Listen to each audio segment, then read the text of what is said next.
Welcome to a little cross lock that I got from VDE. Yeah, buddy, Viktor, thank you very much for the cool lock. It's a cross lock made by Philips, which is a Mexican brand and owned by ASSA ABLOY. We can also see that here from the bow of the key, Philips, ASSA ABLOY. It's a cross lock with 3 arms. We see pins on the left, on the right and on the top. Yeah, but not on the bottom. And we can also see the Bible here on the top. Here, the little flat part. And maybe you can see the shadow from the caps that close the chambers in the Bible. And we can see the Bible on the left and on the right side. Yeah, the lock just works normally. No issues with that. What is interesting is that it snaps into the neutral position, so I believe we have an extra stack with a spring in the barbarian that it nicely stops here in the middle. That's how the key looks like. Not so many cuts actually. You have this cutout here on the bow of the key that matches to the position of the dot, so that you know how to, or in which orientation you have to insert the key. Interestingly, on the side here on the bottom we also have bidding, which is of course not necessary at all because there we have no pins. And that's pretty nice for tensioning, because we can insert the tension wrench here and then very easily pick all the 3 pin stacks.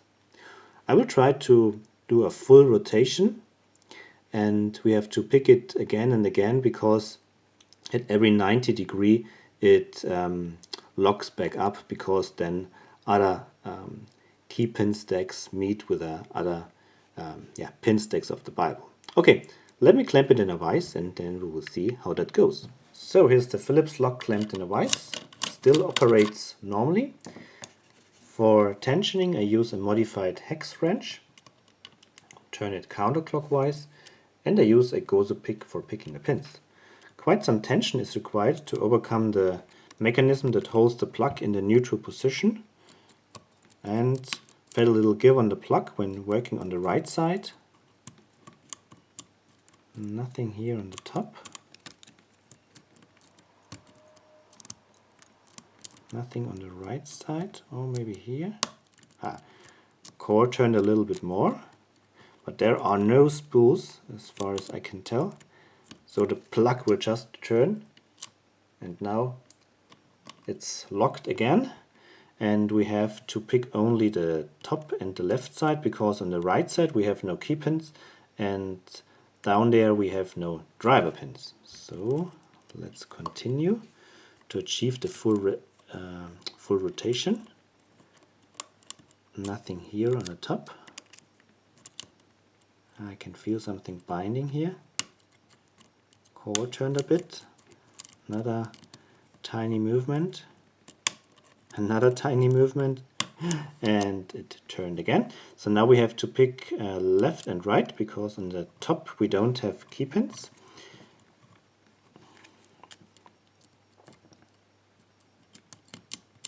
Nothing here.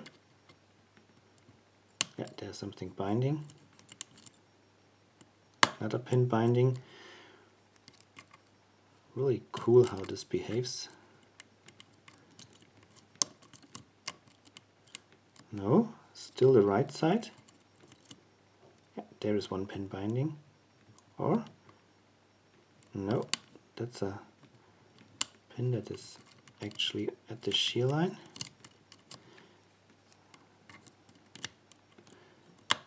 Here we go, and still a quarter of a turn required to do the full revolution. Now top and right needs to be picked.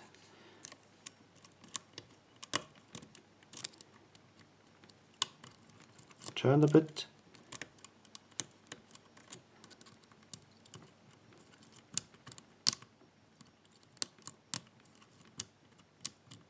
Nothing. Or maybe I've overset something, so try again.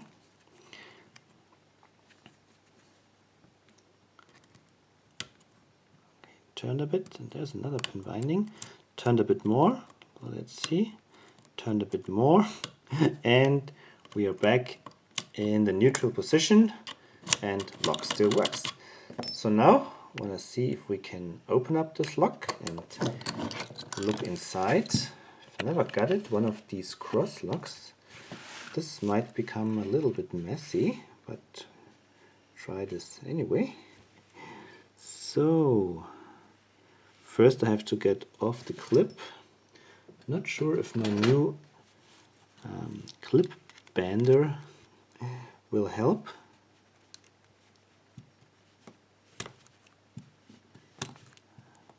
No, I can't really use it here at this. Maybe I have to go try with a screwdriver. Oh, nice, come off.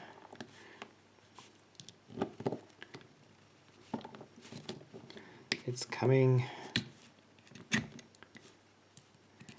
Yeah, it's bent and it's off. So now here the tail piece comes off, and we're left with a plug and the housing. Okay, so I turn it 1/8 of a turn, and I hope that everything will go alright. Follower should work. Okay, keep fingers crossed. Yes, this worked out really nice. Okay, put this to the side, and we have 3 positions with key pins. 3 on the top, 3 on the right, and 3 on the left. Alright, and 2 key pins already fell out.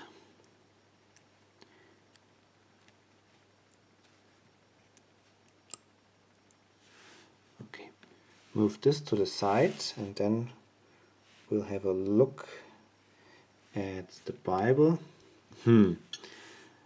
Actually, I have no idea how we could disassemble this. It's really strong. Something is really strong pushing against the plug follower. I think it's the spring-loaded stack that causes the plug to stay in the neutral position. Let's see if we find something here in the back. Okay, I think there comes something. Oops, yeah, there's a ball bearing here, and okay, the spring just clears the shear line. Okay, so here's the spring that pushes against the ball bearing, and I believe that this part of the plug is the counterpart where the plug then stays in the neutral position. So I don't know, guys. I think I'll leave it like this. Maybe I'll dump out the key pins, but I'm not brave enough to disassemble or to get out the driver pins, because I have no idea how to get them back in the 3 Bibles at the same time.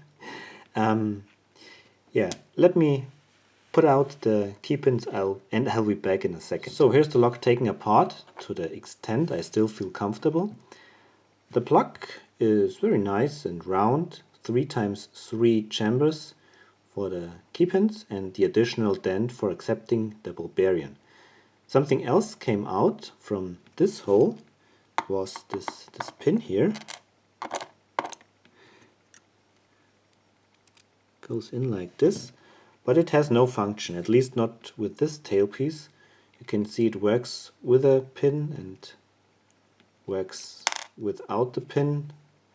Maybe it's good for a different configuration when you have a different style of a tailpiece that goes in this inner slot.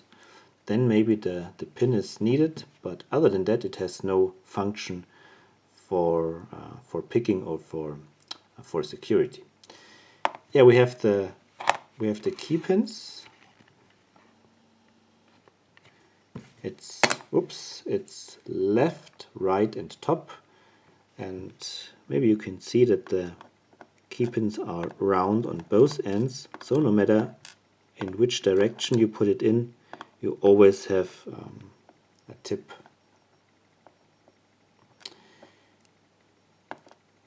Yeah, that's basically it. Very nice lock, very fun pick.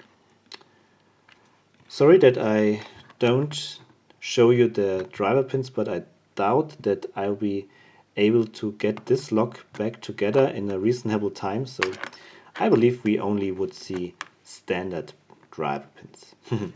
Okay, so Viktor again, thank you very much for the interesting lock, and everybody else, thank you very much for watching, happy picking, and bye bye. And now I try to get this back together. Cheers guys!